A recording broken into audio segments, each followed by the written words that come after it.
my last video, I talked about the BlazBlue characters that I feel to be easy and beginner friendly.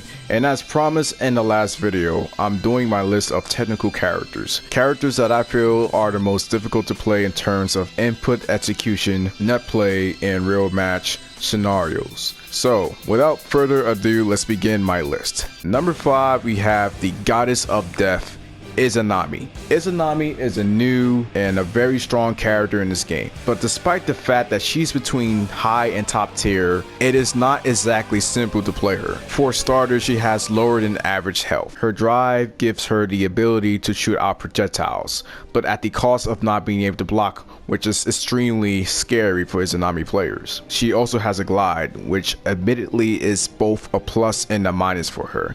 A plus because she is one if not the only character who can glide, but if you're not careful it could lead to an anti-air conversion. She also has a move called Shield of Dreams, but I like to call it Susanoo armor because it looks exactly like Sasuke's imperfect Susanoo armor. Anyways, just as it sounds, it gives her complete armor to hits for a few seconds. However, the armor can go away if your opponent grabs you, even if you were to tech.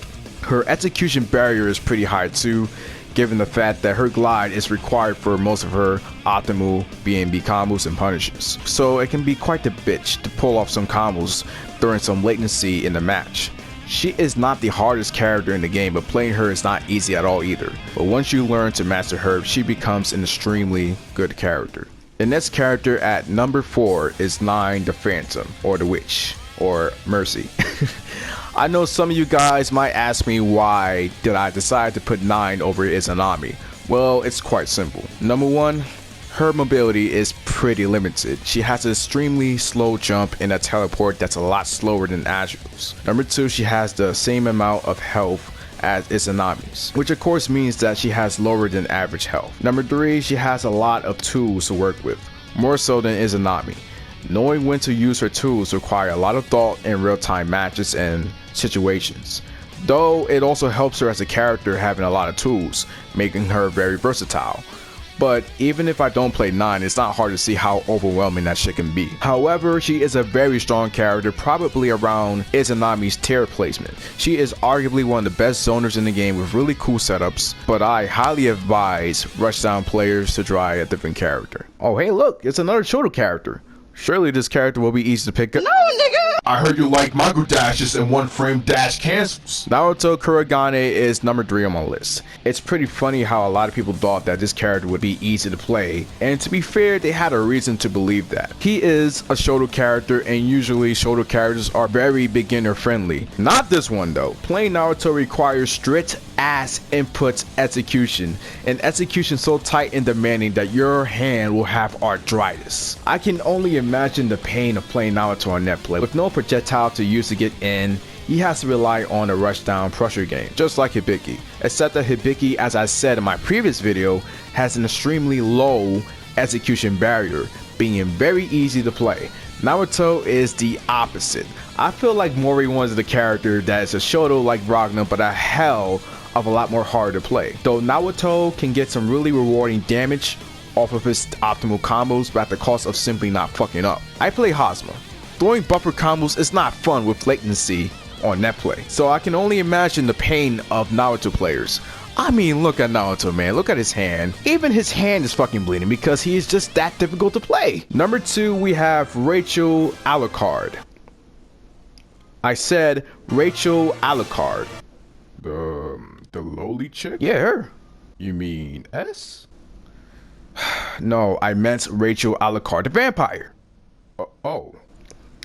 Anyways, Rachel is number 2, a character that you'll rarely see on netplay. Finding one on netplay is the equivalent of Code Geass's chances of getting a 3rd season. No, they are rare to find for extremely good reasons. The primary reason being that Rachel relies extremely on her win. Her win is basically her lifeline, where her neutral game, combos, mobility, pretty much everything revolves around her win. Not only does she has a high execution barrier, but in general, she has a high skill barrier. You have to play almost perfectly to play an optimal Rachel. She doesn't have many defensive options at all, which forces you to consider your tools at any given moment of the match. She suffers from many matchups in the game as well. Characters that can either outzone her or get in with little to no breathing room. For Rachel, it makes Rachel a make or break momentum based character. She has an amazing mix-up game, better than Hibiki's, and a strong Okizeme game as well. But if your opponent gets in on you, then it's a huge 180 for the match. She simply lives and dies by the win. And with a lot of characters in BlazBlue today, it does not surprise me if former Rachel mains went to another character by now. Number 1 is that character you will never see on netplay, but will low-key take tournaments. The secret top tier character, Carl Clover. Carl Clover has always been a character since day one with extremely demanding execution. Playing Carl is like playing two characters essentially. You have to control Carl himself and his sister puppet Ada, also known as Nirvana. It's easier said than done though, because where do I begin? Well, let's start on the fact that Carl's health is lower than Izanami's and Nine's. You're going to have to rely on Nirvana a lot for your offense and pressure.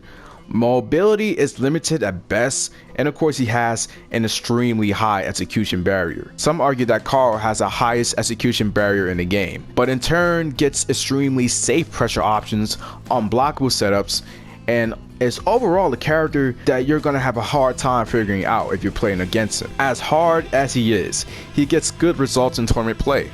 You'll never see a Carl player on netplay because of his extremely demanding execution, but hey, if you want a character that can be so safe with scary pressure, then Carl is definitely the character for you. Just know that you're in for pain and frustration upon learning it, but being a master of Carl is a grand accomplishment, and the game does reward you for it. And there you have it, my top 5 list of technical characters in BlazBlue Central Fiction. I apologize for taking so long, but it was Thanksgiving week, so I had to spend time with family and the food cost stagger for my belly. Expect more videos though, because I got a lot of videos planned and then some, so yeah, stay tuned for that. And I want to take the time to thank you guys for the support. Reaching 500 subscribers is really great, and it may not seem a lot, but it's progress, and the journey is always more important than the end goal. So I'll catch you guys later. Peace out, and please do not break your fingers.